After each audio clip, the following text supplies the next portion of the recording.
नमस्कार. बऱ्याचदा आपण लिखाण लिहायला बसतो आणि काहीतरी ओळी सुचतात आणि सुचल्यावरती आपण त्या धरून काय लिहायचं हे ठरवतो. पण कधी कधी जे लिहायचं जे ठरवतो ते लिहायचं राहून नवीनच निर्मिती होते. तशीच आजच्या या कवितेची निर्मिती झालेली आहे. खरं तर प्रथम मला 2 ओळी सुचल्या आणि त्या ओळींवरून मी मेकअप नावाची कविता लिहिणार होते. पण अचानकच त्या मेकअपचा मुखवटा कधी झाला हे माझं मलाच कळलं नाही आणि असाच मुखवटा मी आज तुमच्यासमोर कवितेच्या रूपात सादर करते. कवितेचं नाव आहे मुखवटा. रंगमंचावरचा पडदा सरकला, रंगमंचावरचा पडदा सरकला, रसिक श्रोत्याला मुजरा केला. रंगमंचावरचा पडदा सरकला, रसिक श्रोत्याला मुजरा केला.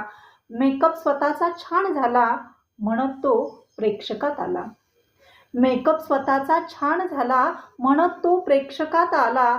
तेलाचा तवंग पाण्यावर तरला, तेलाचा तवंग पाण्यावर तरला, सतेज कांतीवर असा पसरला. तेलाचा तवंग पाण्यावर तरला, सतेज कांतीवर असा पसरला.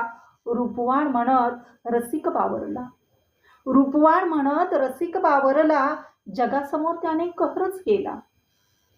कलाकार म्हणतात सारे त्याला, कलाकार म्हणतात सारे त्याला.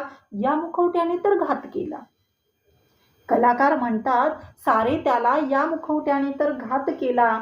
मंत्रमुग्ध श्रोत्यात मुखवटा हसला, मंत्रमुग्ध श्रोत्यात मुखवटा हसला. कथानकाचा निरोप घेत बसला. यशस्वी नाटक अंक संपला, यशस्वी नाटक अंक संपला. चेहरा रंगारी आरशात फसला. यशस्वी नाटक अंक संपला, चेहरा रंगारी आरशात फसला. मेकअप पुसला, चेहरा धुतला, मेकअप पुसला, चेहरा धुतला. मुखवटा आज इथे उतरवला.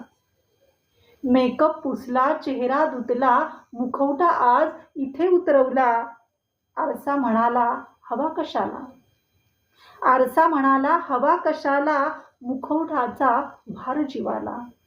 आरसा म्हणाला हवा कशाला, मुखवट्याचा भार जीवाला, मुखवट्याचा भार जीवाला. अशा प्रकारे रंगमंचावरती काम करणारा कलाकार हा एक प्रकारचा मुखवटा घालून रंगमंचावरती काम करत असतो. पण जेव्हा तो वास्तवातल्या जीवनामध्ये जगत असतो तेव्हा हा मुखवटा उतरवल्यानंतर त्याच्या मनाची जी अवस्था होते ती अवस्था या कवितेतून मांडण्याचा आम्ही प्रयत्न केलेला आहे. अशी ही मुखवटा तुम्हाला कशी वाटली ते तुम्ही कमेंट बॉक्समध्ये नक्की कळवा. चला तर मग भेटूया पुन्हा एकदा नवीन अंतरंगासोबत. तोपर्यंत धन्यवाद.